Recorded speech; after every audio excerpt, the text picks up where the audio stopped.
ตีกองเบอร์ตะพุ่มวัว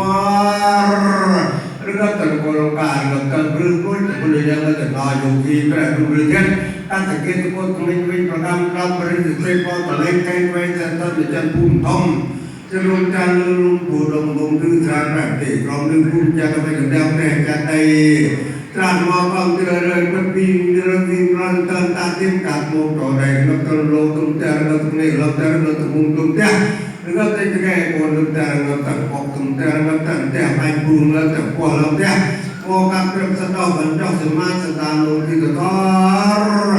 เราเป็นเกิดพึ่งกระเดินกระตัดเรื่องต่างๆเราที่จีบแรงแรงพอ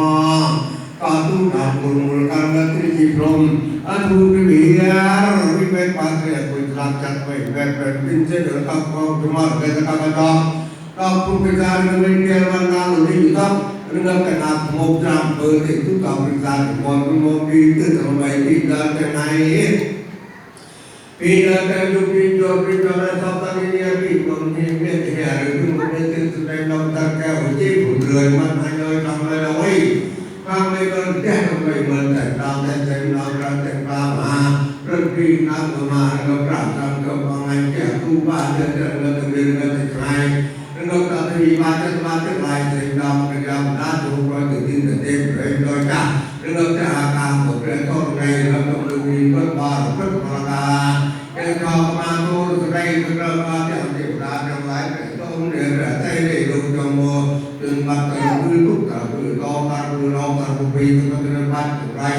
กับบ้านตัดตัวเนี่ยสัญญาเด็กก็ต้องเพียรหนักโมแม่รังแรงตามลูกยอมรับคำตัดเที่ยวมันหมดกายอย่างที่ผมมาคุ้มตัดในพุทธวาทีจะมาคุ้มคนแปรพุทธเป็นวันในผู้ในธรรมโอที่จะมาคุ้มคนแปรทั้งเป็นวันในผู้ในสังฆที่แปรสังเป็นวันในผู้ในที่ถูกกระนาถูกวิจาไว้เรียนในจะแท้เป็นแปรเป็นธรรมะจะได้เจ็ดแต่ไม่ไปดูขึ้นตาเดียวตลบาตาทั้งในบ้านไทยไว้เรียนรู้นาตรงวันอะไรแก่ใครใส่ตาดูแก่เจ้าคุณตาถูกบัว